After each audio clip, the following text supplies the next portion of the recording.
Olá, seja bem-vindo ao Diversidade, a psicologia e seus vários olhares sobre temas importantes do mundo contemporâneo. Hoje vamos falar de direitos sexuais e reprodutivos. Você vai conhecer um pouco das ações e das propostas da psicologia no trato com a sexualidade e no direito de cada ser humano a legislar sobre seu próprio corpo.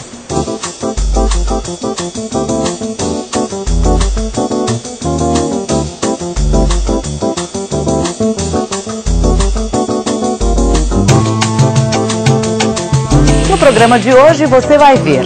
Ana Bock fala sobre a Resolução 0199 do Conselho Federal de Psicologia. A psicologia tomando a frente no reconhecimento dos direitos sexuais. Em Diadema, o trabalho da psicóloga Janaína Garcia com jovens e adolescentes. E o trabalho de orientação da psicóloga Carolina Carvalho. As dicas de Odair Furtado para ir um pouco além no tema. E Marilene Proença conversa com a ativista Rosângela Talib sobre os direitos das mulheres sobre o próprio corpo. Para começar, vamos às ruas ouvir o que pensa a população. As pessoas homossexuais têm o direito de querer ter filhos? Meio confuso isso aí, né? Eu acho que sim, né? E aí? Eu acho que não.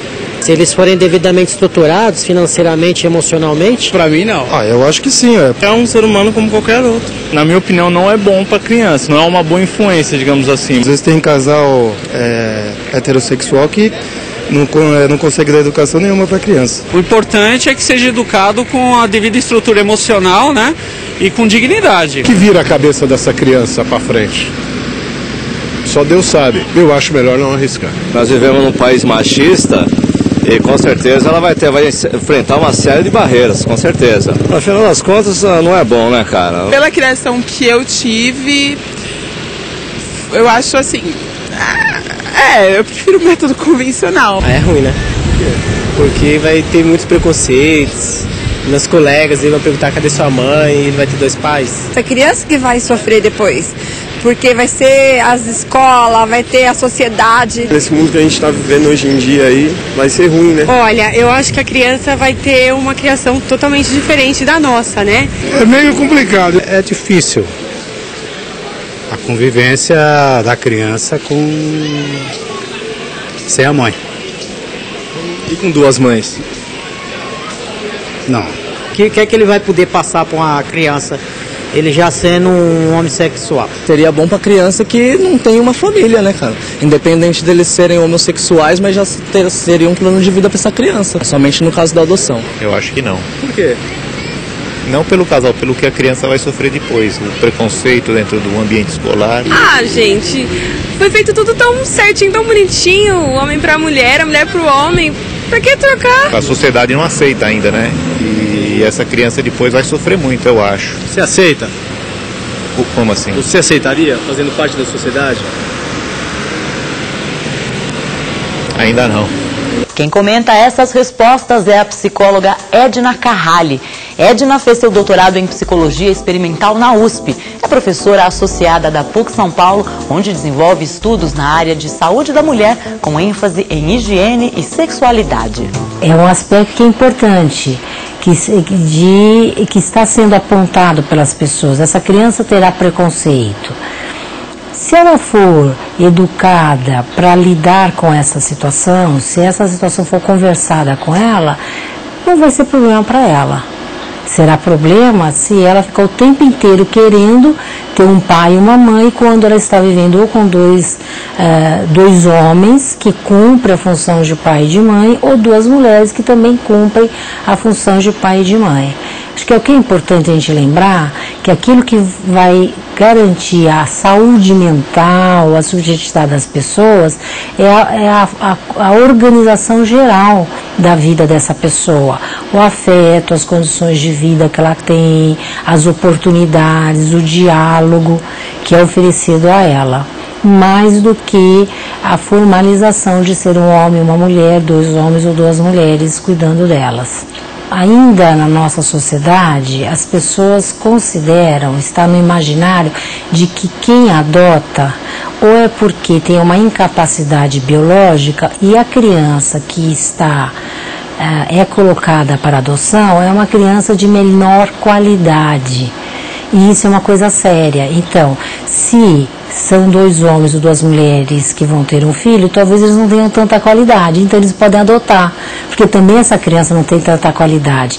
Esse é um problema grave que nós temos na nossa sociedade, que, pelo contrário, a adoção, aquelas famílias que colocam uma criança para adoção e colocam com clareza, com tranquilidade, elas estão tendo um ato de amor, não é uma criança desqualificada, é uma criança que está sendo oferecido a ela uma melhor oportunidade de afeto, de relações, de proteção. Enquanto que, e portanto, não significa que as crianças que estão colocadas para adoção são crianças piores do que uma criança que não foi colocada para adoção. E nem quem vai adotar seria um pai pior ou uma mãe pior porque está adotando. Isto ainda está no imaginário da sociedade, não é real, porque os estudos da psicologia têm mostrado ao contrário, que aquelas famílias que são bem organizadas, tanto faz se é um pai e uma mãe, 2 pais ou 2 mães, a gente acha que quando é um casal de orientação sexual, que são 2 pais ou 2 mães.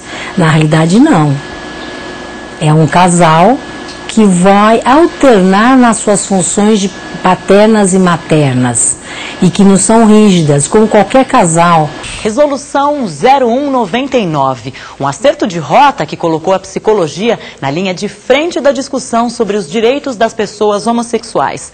O segundo dos 6 artigos da resolução é emblemático. Os psicólogos deverão contribuir com seu conhecimento para uma reflexão sobre o preconceito e o desaparecimento de discriminações e estigmatizações contra aqueles que apresentam comportamentos ou práticas homoeróticas. Quem fala sobre o processo de elaboração e a importância dessa resolução é a psicóloga Ana Bock. Ana é professora titular da PUC de São Paulo, atuando tanto na graduação quanto na pós-graduação em Psicologia da Educação. Tem várias publicações como organizadora ou coautora. É membro da comissão editorial da revista Alternativas em Psicologia e da revista mexicana Orientación Educativa. No período de elaboração e divulgação da resolução, era conselheira presidente do Conselho Federal de Psicologia. A Resolução 199 nasceu da necessidade dos psicólogos se atualizarem em relação às concepções sobre a homossexualidade no mundo. Nós não tínhamos nenhuma resolução que orientasse os psicólogos na sua prática profissional em relação ao trato da homossexualidade e aos homossexuais. E por isso tínhamos na categoria profissional pessoas que trabalhavam considerando a homossexualidade como uma condição e sem nenhum trato como doença, mas havia uma parcela da profissão que tratava a homossexualidade como doença. Nós então fomos em busca das referências internacionais, o que a Organização Mundial de Saúde nos dizia, o que o Código Internacional de Doença nos dizia, como estavam os médicos considerando a homossexualidade e a questão dos direitos humanos desse segmento social, e com tudo isso nós pudemos convidar profissionais, psicanalistas, sócio-históricos e de outras abordagens para juntos pensarem o que deveria ser uma orientação oferecida pelos conselhos profissionais de psicologia à categoria dos psicólogos sobre a questão. Foi então que um conjunto de psicólogos se reuniu e produziu a minuta da resolução. Debatida nacionalmente por todos os conselhos regionais, ela foi aprovada numa Assembleia de Políticas Administrativas e Financeiras do Sistema Conselho. E temos orgulho dela, depois de aprovada, recebemos vários prêmios, ela foi traduzida para o francês, para o inglês, para o espanhol, ela foi motivo de debate num congresso na Califórnia, onde nós estivemos representados pelo psicólogo Paulo Secarelli, e tornou-se uma referência mundial sobre a questão, porque foi a primeira categoria profissional que regulamentou a questão.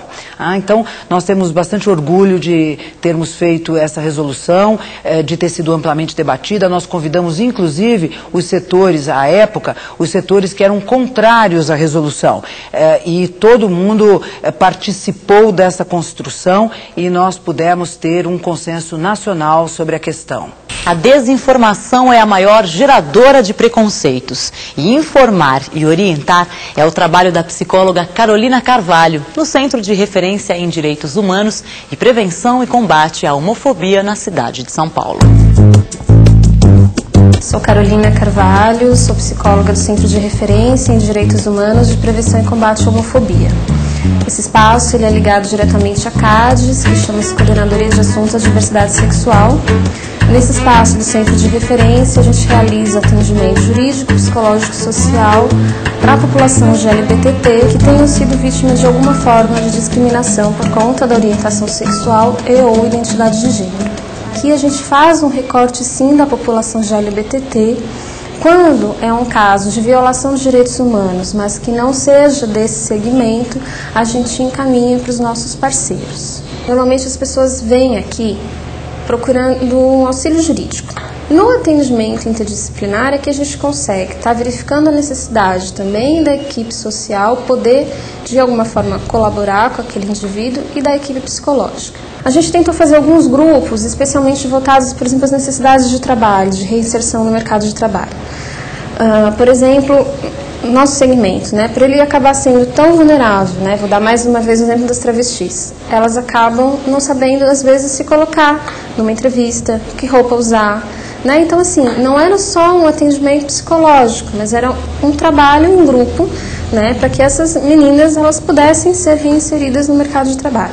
A psicologia, ela ainda foge um pouco das necessidades básicas, né, então eu tenho muita gente aqui vindo aqui que precisa de um lugar para dormir, que está com fome, né? Então, assim, para ele explicar a necessidade de um atendimento em grupo ou da psicoterapia, é algo que é muito difícil, né? Às vezes você não consegue nem explicar num primeiro atendimento. Às vezes você pede a pessoa para vir em outro momento, em que ela já não esteja mais com fome, que ela já está num albergue ou em algum outro espaço, e daí sim você consegue fazer a proposta da psicologia. A gente encontra poucos profissionais, mesmo fora da rede pública, né, que trabalhem com essa questão sem discriminar, sem aumentar o preconceito. Por exemplo, quando um pai ou uma mãe, né, descobre que seu filho adolescente, vamos supor, ele é gay ou ela é lésbica, né, procura um profissional, né, e daí não é no sentido da cura, isso é que o profissional tem que deixar muito claro, mas é no sentido da orientação.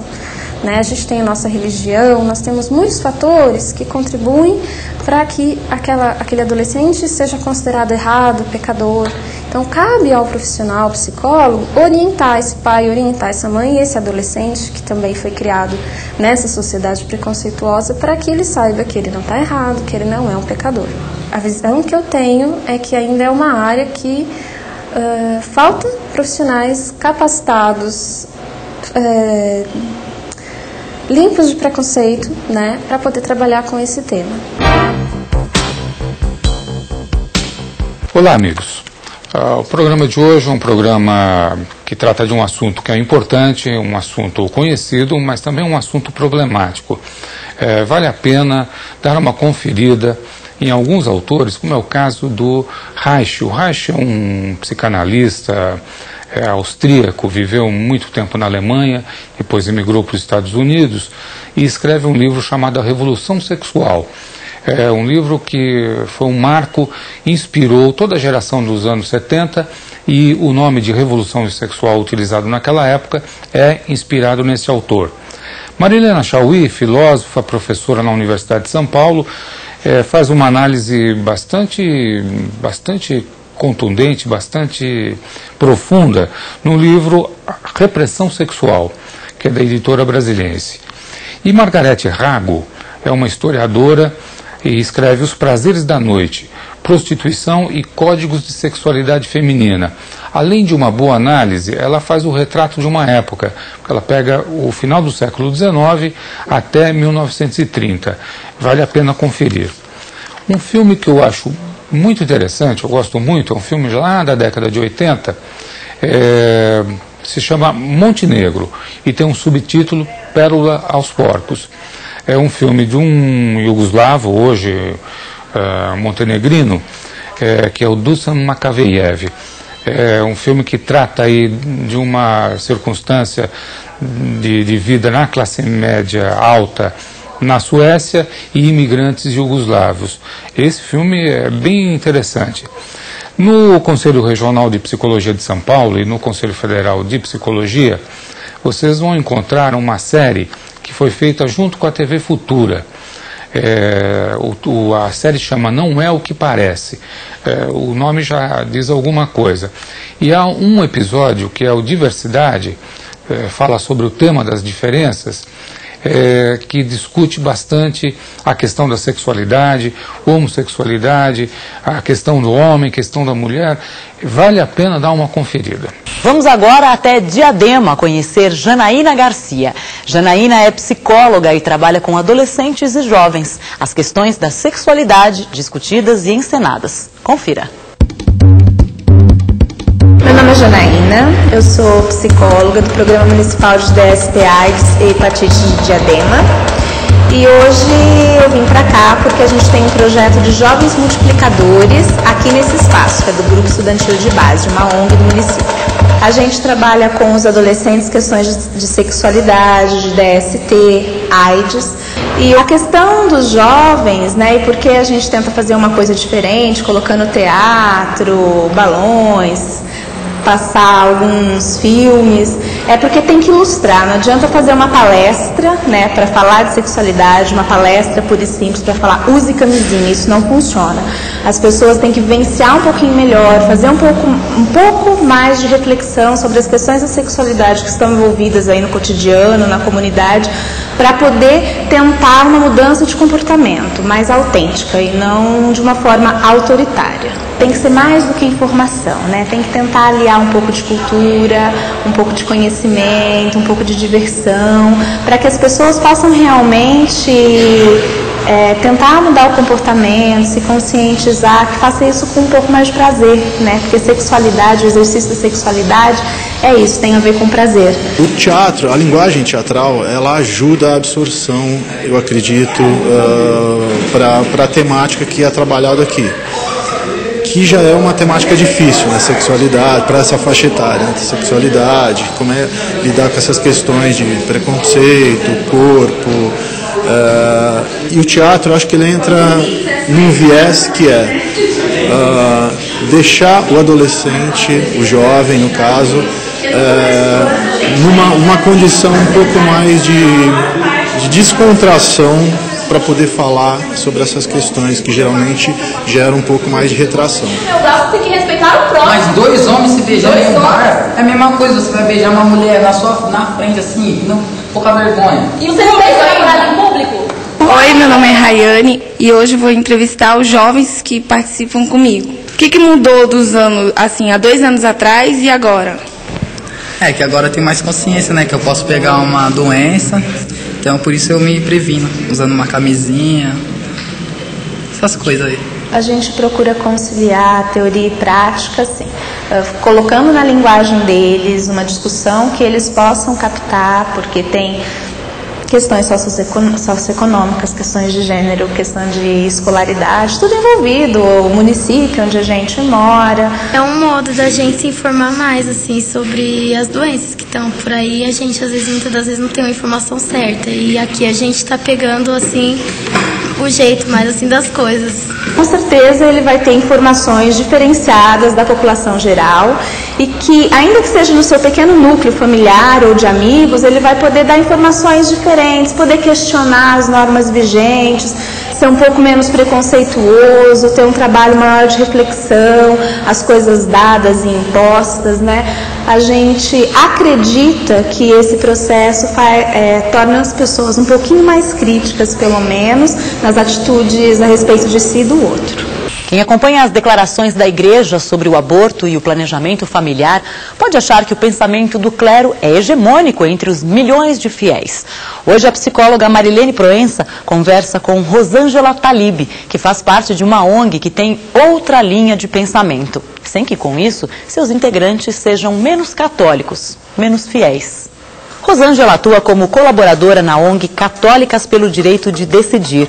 Formada em psicologia, é doutora em ciências da religião pela Universidade Metodista de São Paulo. O título de seu doutorado fala um pouco sobre suas convicções. Um impossível diálogo entre a moral católica e a posição ética dos profissionais que atuam nos serviços de aborto legal no Brasil. Então, Rosângela, a gente queria que você contasse um pouco para nós como é que se constituiu esse grupo das católicas pelo direito de decidir e o que vocês pretendem como grupo. Bom, esse grupo se constitui aqui no Brasil há 15 anos atrás. Esse ano nós completamos 15 anos de existência. É um grupo que se constitui como uma ONG, uma organização não governamental, que trabalha com a questão dos direitos sexuais e dos direitos reprodutivos em contraponto à posição da Igreja Católica em relação a essas questões. O que nós pretendemos é mostrar que é possível, sim, ser católico e ter uma prática em relação à sexualidade diferente dessa do que a hierarquia preconiza. E o que vocês têm proposto, que discussões têm sido mais pautadas dentro do grupo de vocês? Bom, a gente tem trabalhado no âmbito dos direitos sexuais e dos direitos reprodutivos com organizações da sociedade civil, com a população de maneira geral, mostrando, em primeiro lugar, quais são os direitos da população, os direitos garantidos pela legislação brasileira em relação à sexualidade e à reprodução, e mostrando como esses direitos devem ou podem ser alcançados pela população, discutindo então temáticas como a homossexualidade, a questão do aborto, do planejamento familiar. Então são temas que a gente tem produzido material, livros, vídeos, material para rádios comunitárias, tentando mostrar para a população, ou tentando levar para a população uma discussão mais aprofundada sobre os seus direitos. E com relação aos direitos reprodutivos, isso é uma coisa muito nova, no cenário nacional, até a nomenclatura de direitos reprodutivos. O que vocês têm pensado sobre isso e como vocês têm trabalhado esse tema com a população, de maneira geral? Em relação aos direitos reprodutivos, a gente tem algumas frentes de trabalho. Temos uma que é integral. Atualmente nós fazemos parte da Secretaria Executiva das Jornadas pela Legalização do Aborto Legal e Seguro no Brasil, que na verdade, uma congregação de várias entidades feministas que trabalham a questão da saúde reprodutiva, ou que trabalham trabalham com mulheres, Então, essas organizações se uniram com uma estratégia de tentar a legalização do aborto no Brasil. Então, essa é uma. Tem uma outra frente de trabalho que tem um trabalho que a gente desenvolve nos hospitais públicos, tentando sensibilizar os profissionais para o atendimento ao aborto legal, porque o aborto no Brasil é um crime. Está lá escrito no Código Penal de 1940, no artigo 128, o aborto é um crime, só não é punível em 2 casos, quando praticado por médico, em 2 casos, quando há risco de vida da mulher, a gravidez traz risco de vida para a mulher, ou quando essa gravidez é resultado de uma violência sexual ou de um estupro. Então, nesses 2 casos, a legislação permite que a mulher interrompa a gravidez, se ela quiser, se ela assim o quiser, nos hospitais públicos.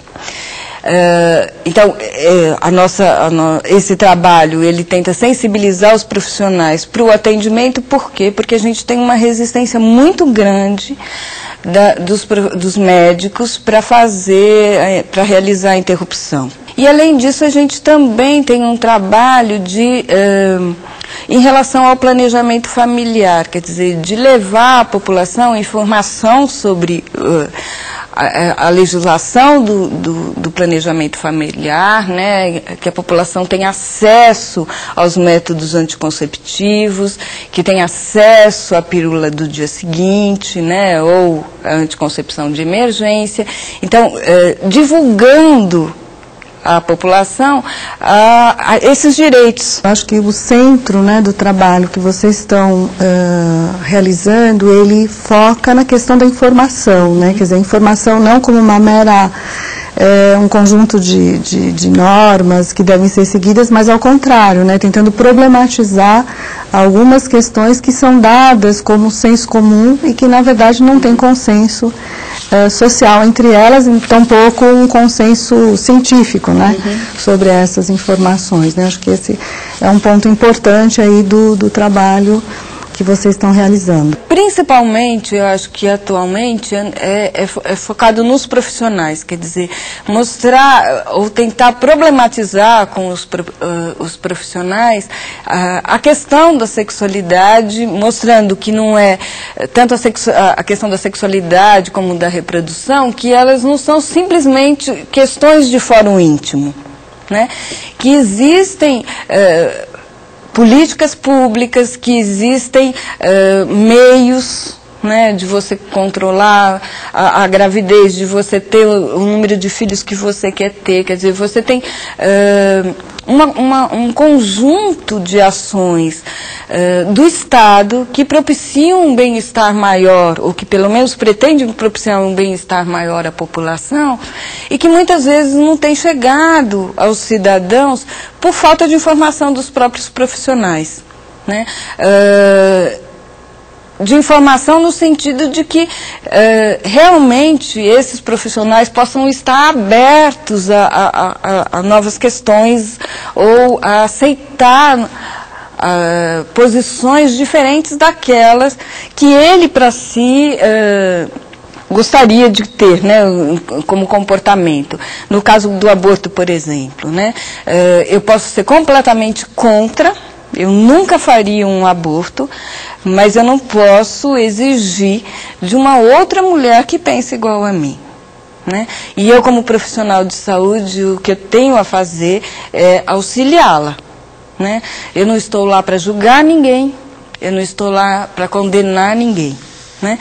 Mas para auxiliar essa pessoa a que ela tenha tomado a sua decisão, né, ela possa, então, a partir daí, viver bem e feliz com a decisão que ela tomou. E o Diversidade fica por aqui. Eu vejo você no nosso próximo programa. Tchau!